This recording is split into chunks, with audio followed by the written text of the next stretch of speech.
Welcome to Inspired Living with Mark and Kim. Every Wednesday, Mark and Kim, along with their special guests, will explore thought-provoking topics and ideas that promote creativity, self-help, healing, happiness, and well-being to inspire you on your spiritual journey. Each week, Mark and Kim will discuss different paths to achieving a more spiritual, balanced, happy, and healthy lifestyle. Topics will elevate consciousness and range from metaphysics to the human and social experience, and all things spiritual. Welcome to an inspired community that offers support, encouragement, and new ways of thinking. Mark and Kim are tested, certified, and professional spiritual mediums, metaphysical teachers, healers, and spiritual advisors with their own individual spiritual practices in Seattle, Washington, and Los Angeles, California. You are the inspired and the inspiration.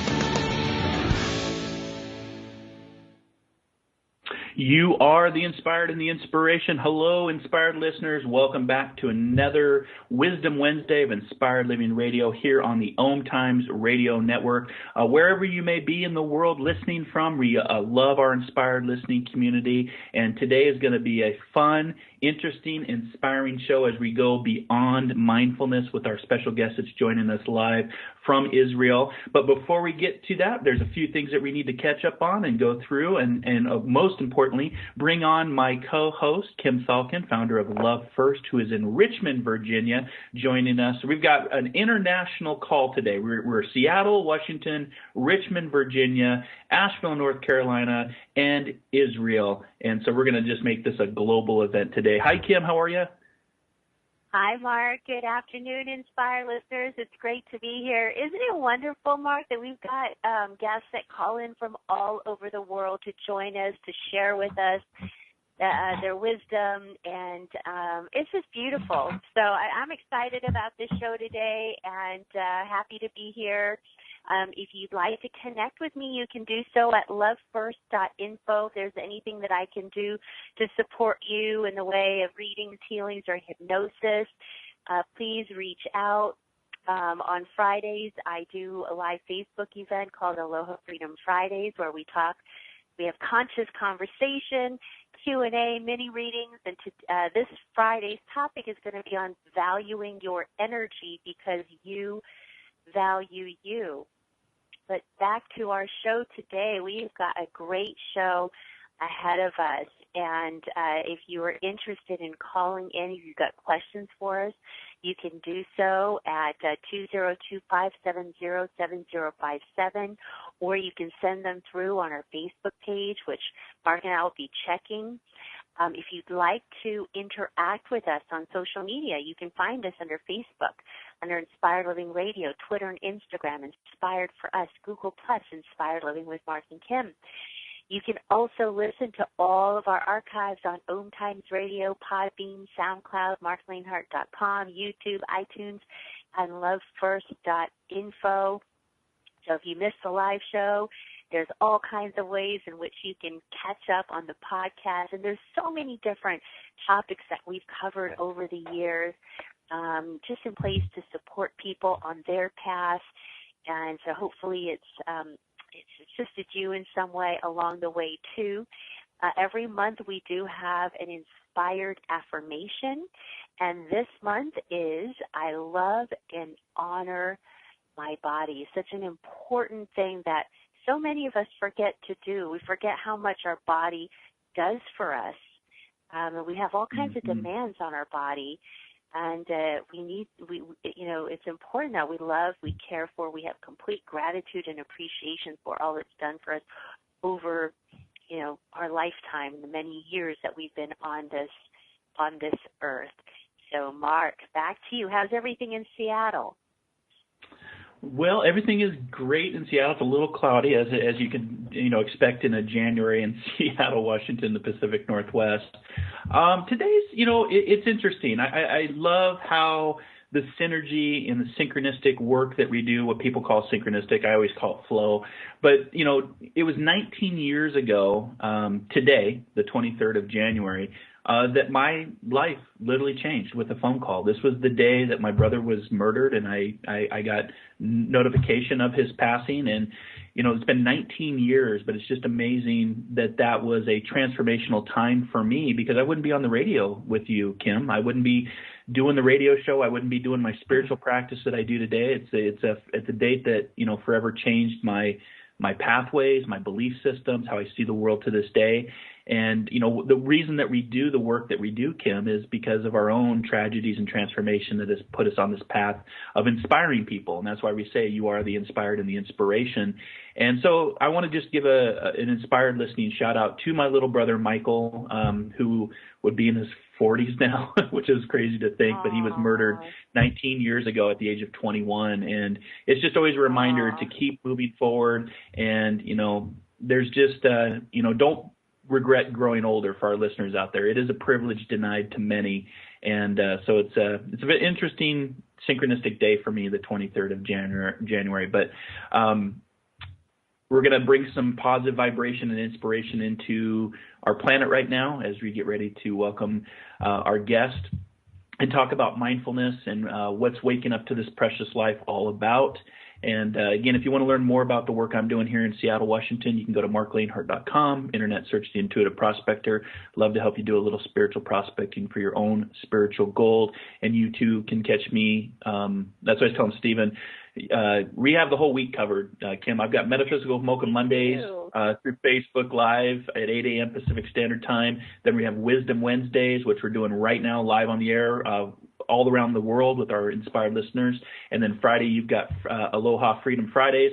So we're covering the whole week with inspiration, readings, guidance, help, support, and it's a difficult time in the planet. So we got you covered. So with that, I want to talk about today's topic, which is what's beyond mindfulness and how to wake up to this precious life.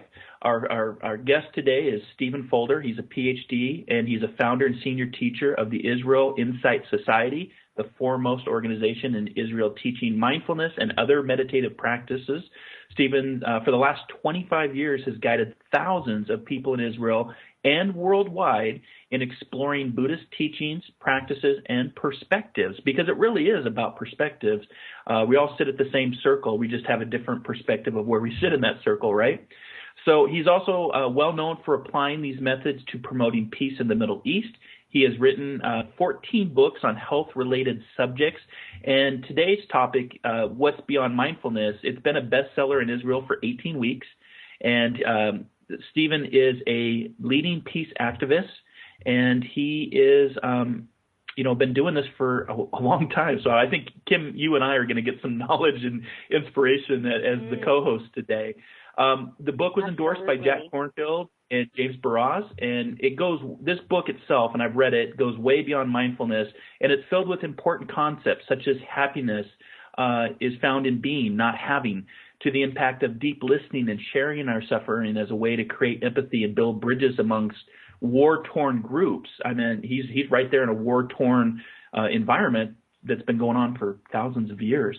So with that, I'd like to welcome our very special guest today, Stephen Fulder, as we talk about his book, What's Beyond Mindfulness, Waking Up to This Precious Life.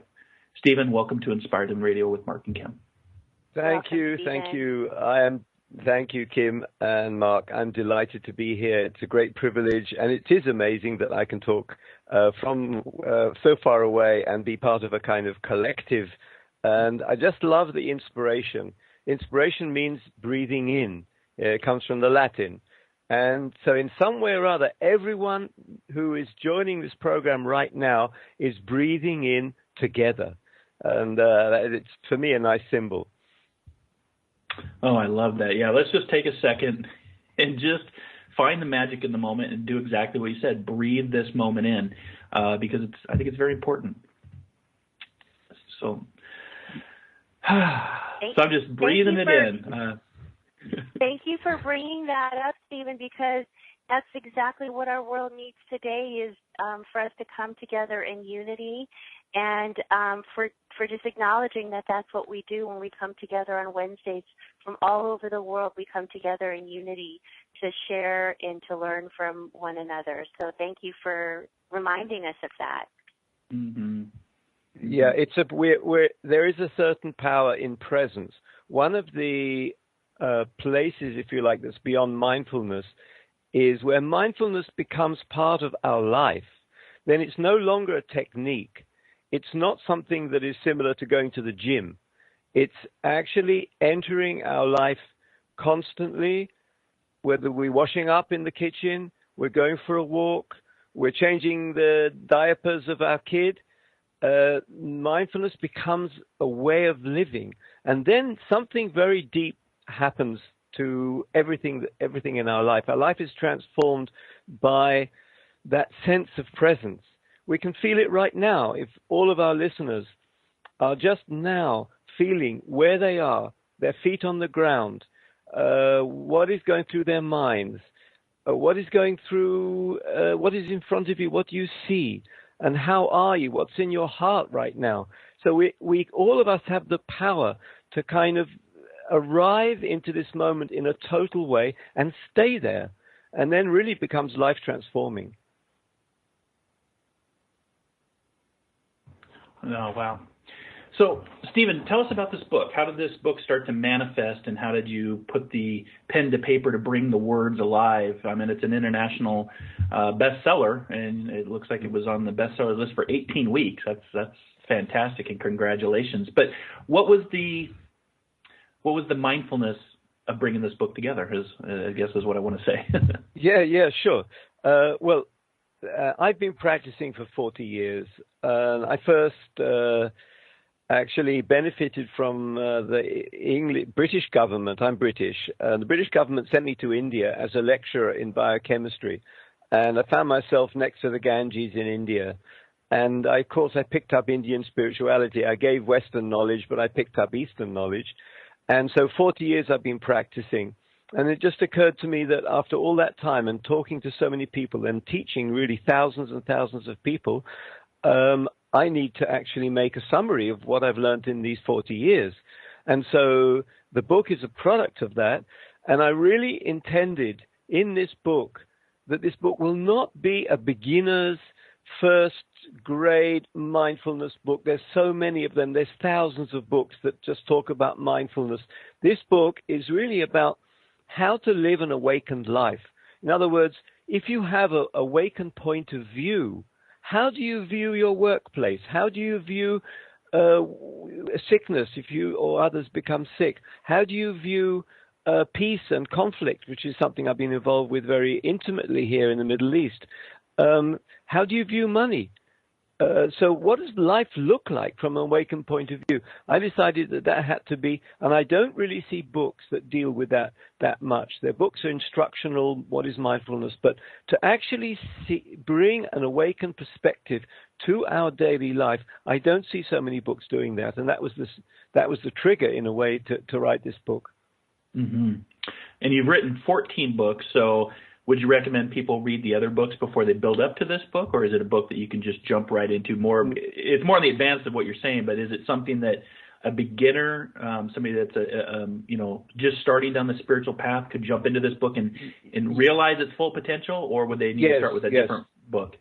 No, they can start right in, because even though, and this is, by the way, a big surprise, I have to tell you that because it's, in a way, starting from the beginning, starting from issues like ethics and going all the way to awakening, I thought that, well, it wouldn't really be a bestseller, just a few people, but it's been massive in Israel, where it first appeared in the Hebrew language. Mm-hmm. And mostly people said it's because the writing is friendly, it's user-friendly, it's humorous, it's easy. So there is no problem in talking about awakening if you do it with a language that is not abstract or esoteric, but is really down to earth. Use the language of the street. And that's the language I used in the book. And in that case, it doesn't matter what you talk about. You can go all the way into the place of awakening. And that's actually what happened. And I was in a shock. when it was on the number one of the list of instructional books in Israel for 18 weeks. I was in shock myself. I didn't realize that it. But I think there's one more thing that is important. People are ready for teaching like this, and there is, in a way, a world crisis of meaning. People are desperate in a way to find new meaning in their lives beyond the material world, beyond the world of just shopping and politics and conflict and stress and environmental catastrophe. People want meaning. And I suddenly realized this is the time for all of us who are interested in meaning to kind of wake up. And that's another reason I think that the book did so well. I love that too, and I love when it resonates with people, right? That you said the words are simple, and people could resonate with the concept and not get lost in the minutia of, some of the writings that are, are out there. And we've had guests on the show. We're in our fourth season of Inspired Living Radio, and we've had guests on the show where they're talking, and I'm like, I have no idea what you're saying. I've read the book, but it's hard to get into, and that's what I love about this book is that for me, it is about meaning. I mean, like I said, 19 years ago, I received a phone call from my dad that changed my life forever. 19 years ago this day, and it changed my belief system. It changed how I look at things, the meaning of life. What is meaning? When somebody dies and passes on, and all the stuff that you just talked about. The cars, the house, the things that you can't take with you become irrelevant, and you can't take them with you anyway. So for me, 19 years later, it's really powerful for me to be sitting here to this day talking with you in Israel, and sharing this vibration and message out with our global audience. So thank you for that. And I love the synchronicities of how things flow. Absolutely. So, Stephen, when we come back, we're going to be going to our first break here. But when we come back, I'd love to dive in the book, and maybe you could share a practical exercise with us, or just get more details about the book. But we're going to be back here in 2 minutes. Going to be talking with our guest today, Stephen Fulder from Israel, Beyond Mindfulness, Waking Up to This Precious Life. This is Inspired Living Radio. You are the inspired and the inspiration.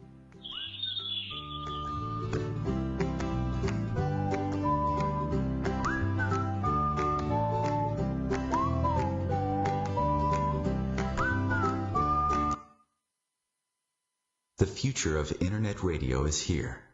OMTimes Radio, IOM FM. Host your show on IOM FM, the radio network of OMTimes Media, one of the more recognized brand names in the conscious community, and is backed by the extensive marketing reach of OMTimes. Hosting a show on IOM FM immediately connects you with our extensive dedicated community.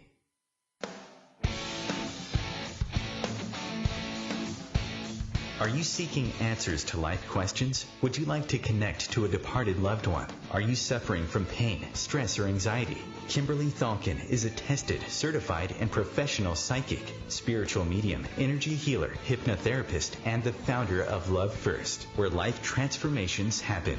Love First services support, guide, and empower individuals by connecting them to their highest potential to live a healthier, joyful, and meaningful life that's filled with purpose. All services can be done by phone, Skype, or in person in Encino, California. Please visit lovefirst.info. That's LOVEFIRST.info for more information.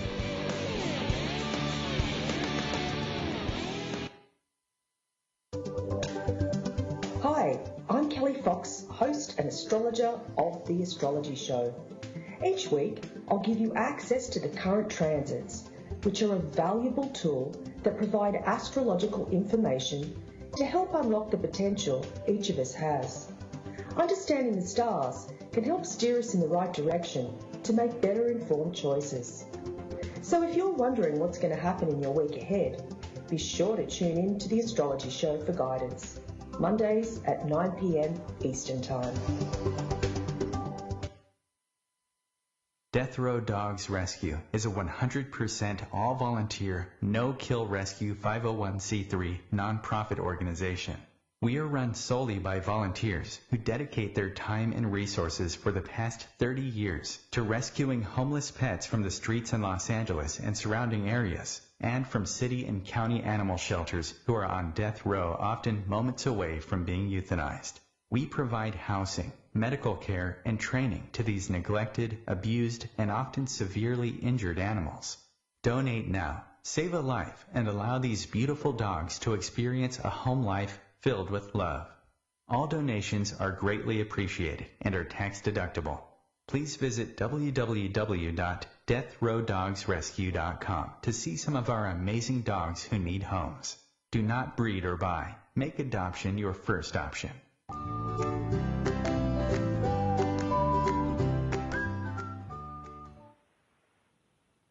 And welcome back to Inspired Living Radio with Mark and Kim. I like that last message, make adoption your first. I like that, Kim. It's always a good reminder from that commercial. But wanted to say welcome back to our Inspired listeners. Our very special guest today, joining us live from Israel, Stephen Fulder, talking about his book, What's Beyond Mindfulness, Waking Up to This Precious Life. And Stephen, as you were talking, one of the things that you talked about the words and how it connected. George Lucas said the same thing when he made Star Wars. He never thought it would become. He wrote this story and did this cheesy movie in 1977, and look at it where we're at all these years later, and what a phenomenon of the force that connects and binds us all together. An international, global story that resonates, and I think that this book can continue to resonate. We were very happy to promote and share with our inspired listeners. But welcome back, Stephen. Thanks for hanging out with us today. Want to talk about your book and get into the details of your book.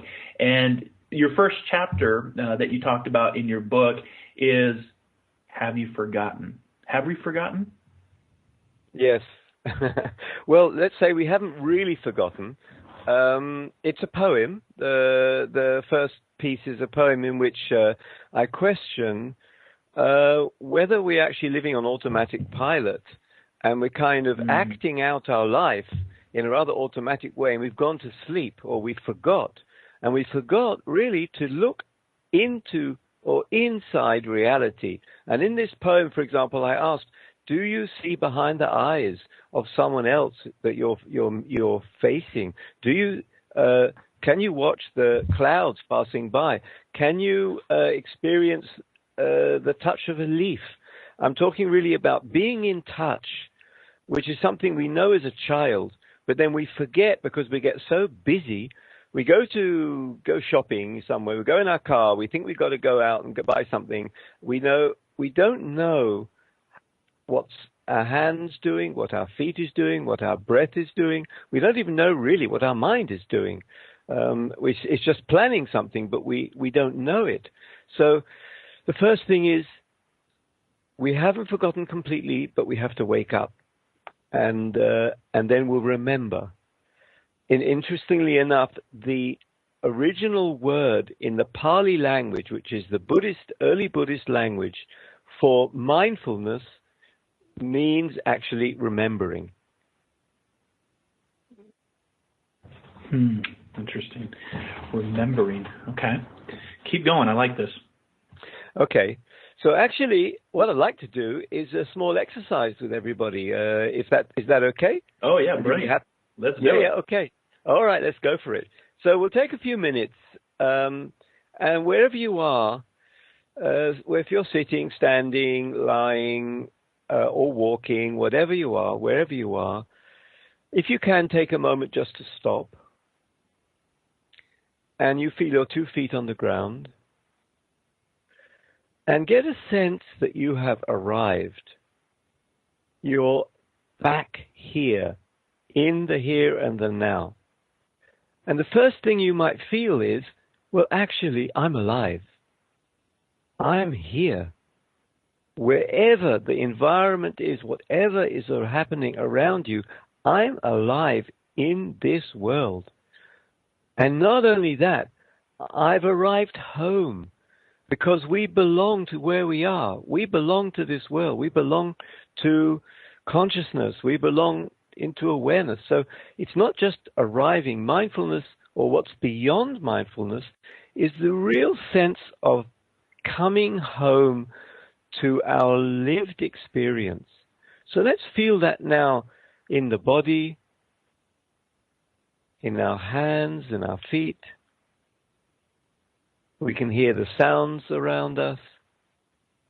We can look at the thoughts passing by. That's fine.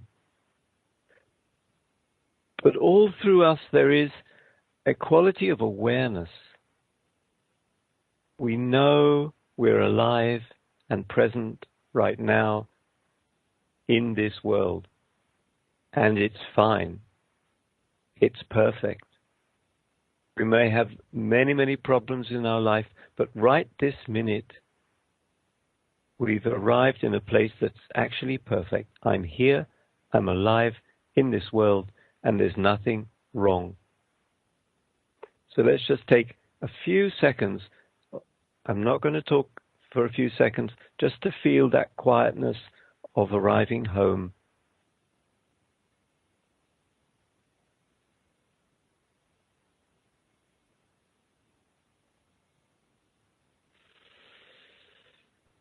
Thank you. Thank you, everybody.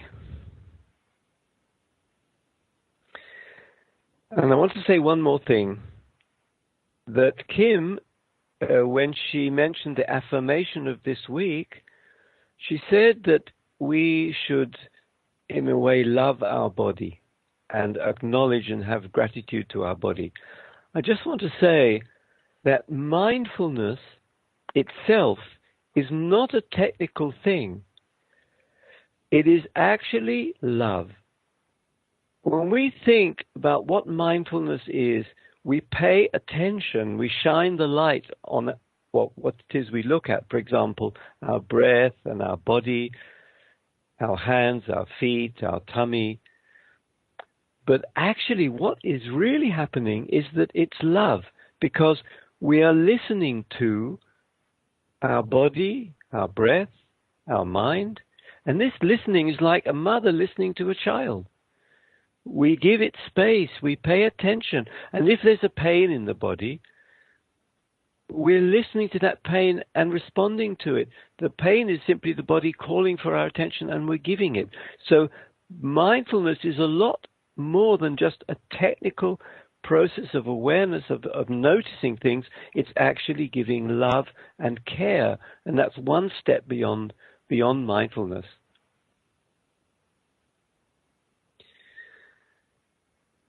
So, okay, Mark, anything else coming up for you? No, that was brilliant. I just savoring the knowledge and the words, and I love when we do that on the radio show, to bring some practice into our show as well. So, Kim, are you still there? I am. I love there that she is. Okay. exercise. Thank you, Stephen, because we don't take, people are going to hear this and go, I don't have time. I don't have time. So what are the benefits of mindfulness? How do people's lives transform from making it a priority, from committing to this process? Because our normal way of being, right, is to rush. We got appointments here, our mind is racing, all the things we have to do. So, but a lot of times people know there's benefits, then they go, oh, what's in it for me, right? How is this going to support me? Yeah, absolutely. So the truth is, mindfulness doesn't require you to shut down, stop what you're doing, stay at home, and not engage in the world. Although sometimes you do realize through being aware that you're pushing yourself too much and you do slow down. It is true that it can help you see how you're living and have a perspective on your life and then make change. What mindfulness is instead of having the gaze or the perspective, the view, always out there, what I have to do, what I need to do next, what's missing, the money I have to get, the things I have to sort out, the things I have to fix, is all out there. It's what I have to do, and that generates a huge amount of stress and, as you say, and busyness. Mindfulness is turning the gaze to our inner life and taking responsibility for what's happening inside us. It's asking, what is our heart telling us now? And if we pay attention to that voice, we can say maybe our heart is telling us to have a little bit more care of ourselves and others. But before we can realize that, we have to listen to our heart. The same with the mind. The mind can telling us, oh, I don't like this, I do like that. Oh, they're enemies, I hate them, I don't like these people, I like those people. Division, conflict, stress, anger, etc., irritation. That's what our mind may be saying to us. But if we look with mindfulness, training ourselves to be able to look what is our mind actually saying, we have a chance to be a master of our mind and not the slave of our mind. If we are master of our mind, we can direct it to more beneficial directions, to helpful places for ourselves and for others in the world. So it's changing the perspective and taking responsibility for what we are really doing and thinking and being, and from that place going out into the world and acting and doing what we need to do. That is beautiful. I love how you say take responsibility, because that's what it all comes down to. We all have to be responsible and accountable, and we have to hold ourselves accountable too. When you talk about what we have to take time to listen to what the heart is saying, what does the heart sound like when it speaks to us? Well, it's all the time giving us a music. For example, very simple things. Now I'm enthusiastic about something. Now I'm interested in something. Now I need something. Now I don't like something. Now I have a love arriving in my heart, a love for something, for somebody, for appreciation, for gratitude. Gratitude is a word that you used just before. So it's listening to the language of the heart. It doesn't mean that we only listen to the heart saying very lovely things and we shut down when the heart gives us trouble. Mark was talking about this special day for him, recognizing 19 years since the murder of his brother. That's the heart saying that. So listening to the music of the heart, we gradually begin to be able to hear it. It's like sitting down next to a stream of water and listening to the sound of the water. So the heart is telling us something all the time. Once we begin to listen to what the heart is saying, we can actually refine it, and we can say, right, I'm going to direct my heart language more towards compassion, more towards caring, and less towards conflict and defense. And maybe this is a good time to tell you that I've been working 15 years in peace work with Israelis and Palestinians out in the Middle East. And one of the things that we did, based on a Buddhist practice called metta, or friendliness, and we would do peace walks in the streets of Jerusalem and Tel Aviv with Palestinians and Israelis, and the simple act of manifesting friendliness, opening the heart to everybody. So passers-by would shout at us, we would smile and be friendly to them. People would say, great, I really appreciate what you're doing. We would smile to them. A dog passes by, we would smile to the dog. It makes no difference. We would just walk through the streets slowly and steadily, showing that peace is possible and opening the heart to everybody that comes. And we made quite an impact when we did that. Oh, that is, just as you were talking, it was like my tears in my eyes. That's just wonderful. And, you know, when you were talking about listening to the music of the heart, it's like sitting down next to a stream of water. It made me, it's like, what, oh gosh, who wouldn't want to return to that stream of water? You know, it's just very, very nice way to describe that. So when you talk about Buddhist practices and how it's been able to bring friendliness to the streets of Israel with, you know, Palestinians and the people from Israel. That's beautiful. What are some Buddhist practices that we can practice in our daily life to bring peace within ourselves and peace to others? Certainly Mecca sounds like one way to do that, a beautiful way to do that. Are there other ways that we can do this as well?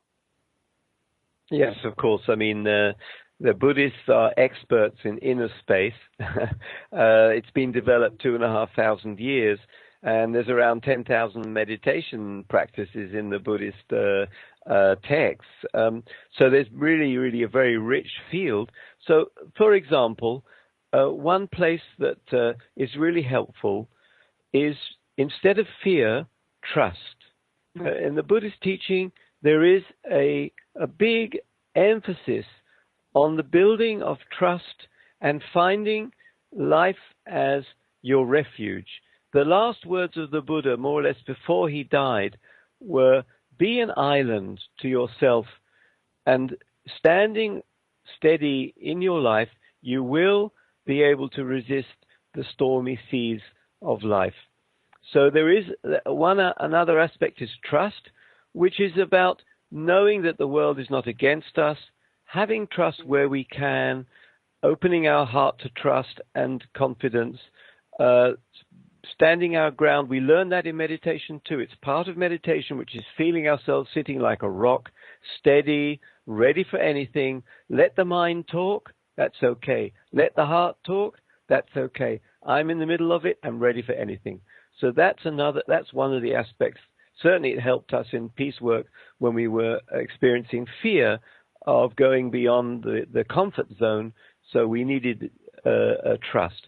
Another quality is calm, or you can call it calmness, that we're not feeling that we have to run all the time, we have to push all the time, we have to be busy all the time. There is a certain calmness. We can be in the middle of our working day, but we will do things a little more quietly.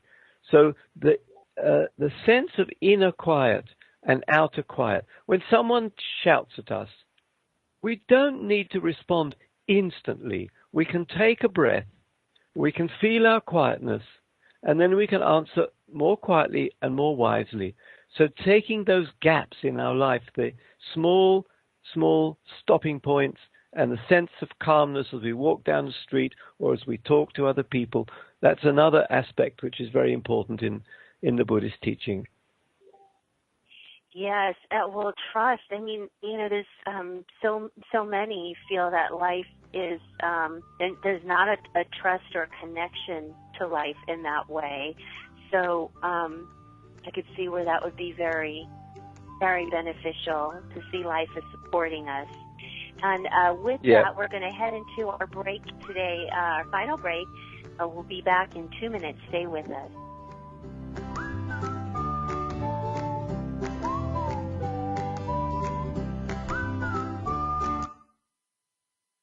The cutting edge of conscious radio. OMTimes Radio. IOM FM. Have you wondered how to change your love paradigm? The secret key is finding a love partnership, not just a regular connection. How do you find these? Through conscious relationships. Ascending Hearts Dating is a dating site for people like you that believes in second chances and a different type of spiritual connection. Try Ascending Hearts for free at ascendinghearts.com and change your love paradigm. Ascending Hearts, the premier dating community for the spiritually awake. One planet, 7.3 billion people, only one you. Life offers us many opportunities and learning experiences. Are you ready to explore and discover this beautiful planet, the life and energy all around us, the spiritual world, and what is unseen, along with your own personal soul adventure? Mark Lanehart, the intuitive prospector, is the spiritual connection you have been prospecting for. Internationally known as a tested and professional clairvoyant medium and spiritual advisor, Mark's work as a metaphysical teacher, medical instructor, radio show host, inspirational writer, and hiking guide are here to help you on a journey of self-discovery, healing, inspiration, education, and a whole lot of spiritual awesomeness. Dare to dream. Dare to explore. Dare to live. For more information on Mark's spiritual practice in Seattle, Washington, please visit marklanehart.com or internet search The Intuitive Prospector. Tune in to The Practical Intuitive, Mind, Body, Spirit for the Real World with me, host Robin Fritz, Mondays at 2 p.m. Pacific, 5 Eastern.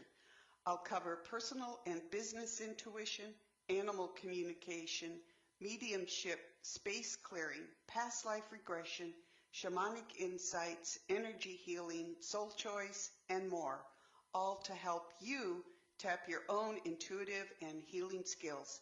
No ifs, ands, or buts. To protect his home and family from disaster, Steve used courage, wisdom, and his camera phone. That should do it. Way to go, Steve! By simply taking digital pictures of his family's important documents, Steve can always have them stored safely online, no matter when disaster strikes. Learn other simple ways to protect your home and family before a natural disaster at ready.gov. That's ready.gov. A message from FEMA and the Ad Council.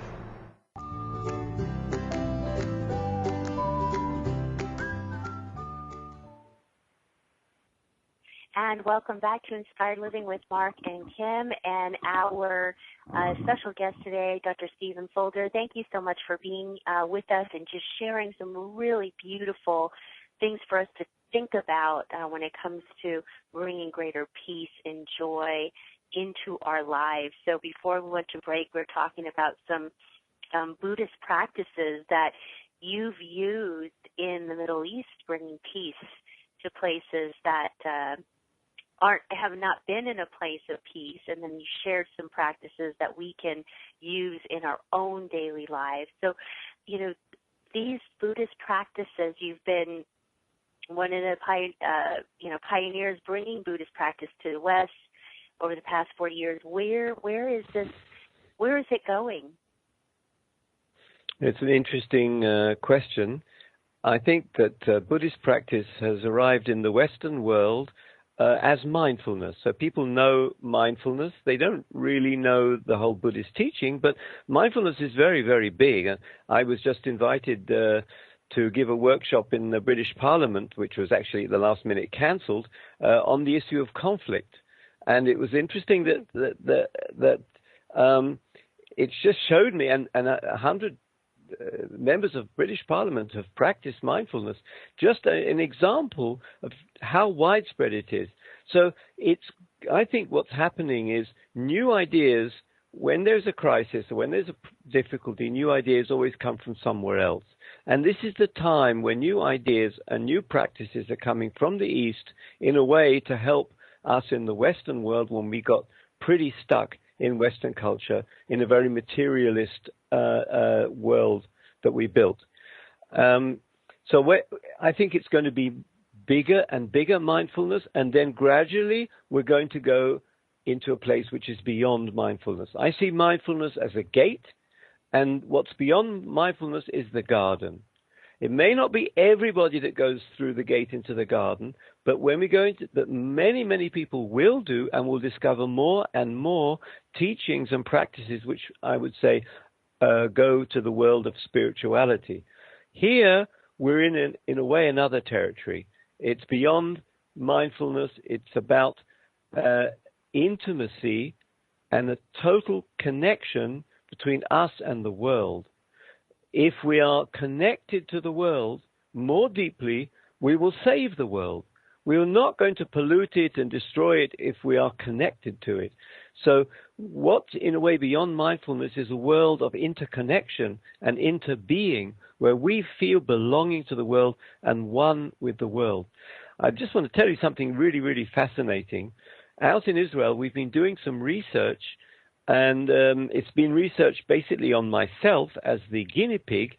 It's scientific research looking at what happens in the brain and in also my personal experience in experiences of limitless or no boundary, What is it like? What's the brain saying when there's no boundary? I'm fascinated by this research, and I've trained a whole bunch of people that are going through the same research to repeat it. But it just shows that we have a capacity to go a little bit beyond what is my own interest, my own needs, my own issues, problems. We have a capacity to go out of that box into a much wider interconnection with the world. And the research has showed it. It's got published in scientific journals. But that's where I think it's going. More connectedness, more togetherness, and in a way, more liberation. Yeah, liberation. We don't realize that, how some of our beliefs and thoughts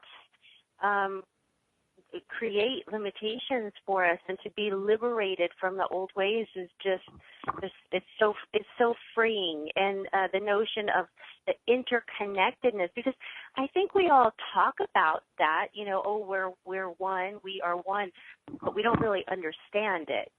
We don't really understand that, like really feel it, understand it. It's more like a concept. You're right. So what I think is it happens in small doses. We don't understand it as an abstract. I agree completely. Enlightenment and so on, nirvana is something we talk about, we read about, but we don't really get a sense of it. That's fair enough. That's okay. But let's look at small things in the daily life. A mother knows completely what her child, a small baby, is telling her, even though the baby can't talk. The mother can read in the baby's eyes what the baby needs when the baby can't say anything. And the reason is connectedness. So if we look more carefully, we will see connectedness, which is basically a spiritual movement. We will see it in our own life in small ways. We go to nature and we suddenly feel really connected. Mark says he does outdoor hiking. I just heard that. I mean, I'm sure that the hiking is a place where you feel in a very natural way connected. What's that feeling? Because you are already connected, but you're just not. You usually forget it. We usually forget how connected we are. As soon as we give it a chance, we begin to feel more and more connected. Same with love. When we love another person, we'll feel that togetherness. It will happen. Their blocks can come, or their distances can come, but we all do experience connectedness. What I'm saying is just open those doors more and more and more all the time. Mindfulness will open those doors, and then we will feel how precious it is to be more and more connected to others, to the world around, to the sky above, and to the earth beneath. That's beautiful. I love the example that you gave of the mother that just knows, what her child needs. And a lot of times, people walk into a room with other people and they can feel the energy. That's their own connection. I don't feel so comfortable here. There's a lot of anxiousness or nervousness or whatever it may be. That's connectedness too. But I feel people aren't thinking of it in that way. Mark, you were going to say something? Oh, I was just going to say, that claircognizance, that sense of knowing, and the importance of nature, what Stephen's saying. I always refer people that it's our original home. We came from nature, and it's our greatest teacher, and it's our greatest healer. And if you want to, connect into that type of energy and that type of knowledge and wisdom, then get your butt outside. So it's, getting into nature can really help that connection that Stephen's talking about. Completely. But it doesn't, even if you live in an apartment in Los Angeles or Seattle, it's still possible. For example, you can connect to the nature inside you. You can connect to the sky above. It's a blessing. You can connect somehow to the earth when you walk. Even if the earth is covered in concrete, you're still connected to the earth. The earth is big, it's strong, it's vast, it holds us. So everyone can feel nature wherever you are. But of course, it helps if you can go off hiking through the hills. Yeah, and Steve, that's a great point, because some of my clients can't get out into nature, and for those of us that live in like concrete cities, I always say bring nature in, whether it's a plant, whether it's a tree right out in your front yard that you can go hug, and animals too. Animals are very great in helping you connect to something that's unseen or unknown through the power of the love of an animal. So animals, nature. If you can't get out into nature, then bring nature into you through many different forms. Yeah, and nature is talking to us all the time. We just need to listen. Part of our forgetting is we forgot how to listen. And the Buddhist teaching is very clear about this. It's opening the inner ear. So you hear what the trees are telling you. You watch the tree. It's expressing something to you, even if it's a tree in the middle of the street. It's telling us something. Our own bodies are telling us all the time. They play sort of a music, and we just need to listen. Yeah, exactly. And remember that there's a symbiotic relationship that does take place. The trees give off oxygen, we give off carbon dioxide, and through that exchange, we're actually connected. So one of my teachings is I always remind people, take the time to disconnect so that you may have time to reconnect. Just like in technology, you get too much going, that computer starts spinning, too many browser windows open, and you're not getting anywhere. Sometimes you got to just shut down, reboot, and log back in. So just for the sake of time, Stephen, because it goes by when we have awesome guests like yourself on, the hour just flies by. So we may have to do like a part 2 later in 2019, because I could talk about this all day. But what I love about the book, and I want to make sure people can get their hands on the book, whether digital or hard copy, I like how it's broken down, because you have a part 1 of the book that talks about how to live, or Sila. Part 2, how to practice, or now I don't know if I'm saying this right. Is it Samadhi? Okay. Samadhi. And then part 3 is how to. So you've got how to live, how to practice, and then how to awaken, which you call Panya, or what's referred to as Panya. And the 2 chapters that really stuck with me was chapter 4, living to work or loving to work ? And then the 13th chapter is spirituality natural. And for those 2 really popped off the pages for me, those 2 chapters. But you're talking, 40 some chapters, 43 chapters. So a lot of knowledge, a lot of gold nuggets. So if you're a prospector in search of your own spiritual gold, then I highly recommend to check out this book. And Stephen, where can people find you? Where can they find the book and start waking up to this precious life that you talk about in What's Beyond Mindfulness? Yeah, well, the book is distributed, as far as I understand, by Penguin, and so that you can probably order it in bookshops, or, of course, Amazon will have it. People can find me through my website, stephenfulder.com. It's Stephen with a PH. Stephen Fulder is one word, stephenfulder.com. I'm going to be doing a tour of the United States in May, teaching mostly in the Bay Area, and then in Washington, New York, and Boston.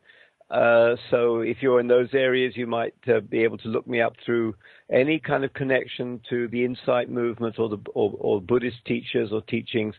I'll be in the States. If you can buy the book, you will connect with me in this one planet that we live in. I will feel I will feel connected. You are connecting with me. I'll be connecting with you. So that really is the number one way of connecting. I love it. And you meant Washington D.C., not Washington State, yes. Correct? Okay. Yeah, I was Washington, like Seattle. DC. Seattle reminds me too. Unfortunately not.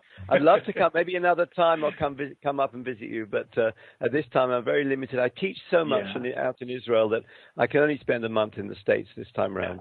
No, it's brilliant. We appreciate the work you're doing, and like I said, we like to say that you are the inspired and the inspiration. Stephen, just as we start to close down the show, what or who inspires you on your journey and what you do in life? I think, of course, the Buddha inspires me, not as a figure to be worshipped, but the Buddha represents Bodhi, meaning the awakened mind. So that's constant inspiration.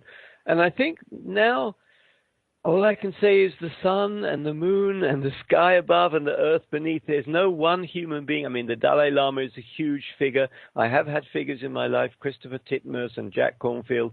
They've been my teachers. But now it is, like I say, the rain that falls, the sky above, the earth beneath, the tree and the leaves and the animals and the plants. They are my teachers, and they inspire me constantly. I grow my own food, and I talk to my vegetables, and they talk to me. There's inspiration. There's inspiration for you right there. I love it. Well, Stephen, thank you so much for being our very special guest today. Check out the book. There's a lot of good stuff to apply to your spiritual journey, wherever you may be on your spiritual journey. What's Beyond Mindfulness, Waking Up to This Precious Life with Dr. Stephen Fulder. I love the appendix because it has some meditations on how to meditate and how to work and practice and apply. And I always love books like that are instructional, but also give us that knowledge and wisdom that we're all searching for. Kim, did you have anything else? Yeah, I do. I want to thank you for the just incredibly beautiful work it is that you're doing and the message it is that you are spreading all around the world, bringing peace into people's into their own lives and experiences, working with countries across the board. That is beautiful, and thank you for what you are doing. Well, I have to say thank you both as well, because you're in the same journey. We're in the same journey. We need to keep going. We need to support each other in this. Yes. Yes, we do. Well, thank you, Stephen. And we'll be back next Wisdom Wednesday for another episode of Inspired Living Radio with Mark and Kim here on the OMTimes Radio Network, 12 p.m. Pacific, 3 p.m. Eastern, every Wisdom Wednesday. Thank you so much for hanging out with us. Until our next soul adventure together, be kind, be caring, be compassionate. Namaste.